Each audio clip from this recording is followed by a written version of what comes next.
Yeah, Christopher, my name is Derek Hanekom. I'm the Minister of Tourism in South Africa. Good morning, and thank you very much for joining Breaking Travel News today. We're here right at the start of the World Travel Market in London. Can you just tell us, how important is the UK as a source market for South African tourism? Well, for us in South Africa, massively important. It's our biggest, UK is our biggest single overseas source market. Remains that. Very strong connections between South Africa and the UK. What is very important to us is that it's consistent. A very high number of repeat visitors, so very important.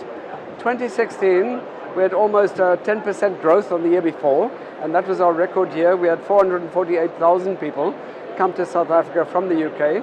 2017, it stayed more or less the same. It should have been the record year, but the drought, I know you want to know more about it, the Cape Town drought did affect numbers, and then even spilling over into 2018.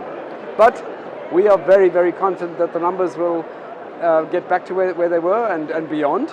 And we will really be focusing on the UK as a very, very important source market. And the drought there in Cape Town, there were misconceptions around that. It wasn't quite as significant as a lot of people in the international media perhaps portrayed. You know, other cities have gone through worse experiences and have been more perilously close to really running out of water.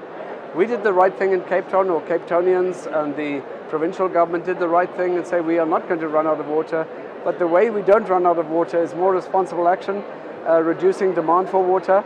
The dams, the feeder dams to Cape Town went down critically low to 20%. As we speak, they're at 75%. There is no water crisis in Cape Town, but a crisis was averted because of good action.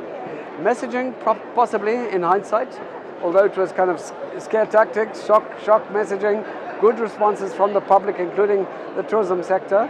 But the day zero concept, I don't know if your viewers know about it, but we sent out this message that, you know, on such and such a date we could well run out of water, and it was probably the wrong messaging. So people said, gee, I don't want to be in Cape Town on the day that the water runs out. But it was never really going to run out. But right now, things are looking good. Clearly, I mean, it's affected bookings throughout 2018. Takes a bit of time to recover, but 2019, we're just waiting for all the people who cancelled their bookings to come back next year. And you've been working on the tourism industry, your partners here on the stand, to address their concerns over the visa regime as well. You've slightly loosened that now to make it a bit easier for people to travel to South Africa. Well, I think the biggest single factor affecting UK travellers to South Africa hasn't been a number of other visa requirements, because UK travellers don't need visas. The main issue has been the requirements for travelling minors, and especially travelling minors with single parents, etc. So in general, I mean, in our perhaps noble effort to combat child trafficking, we just went too far and we made it very difficult for family travel to South Africa.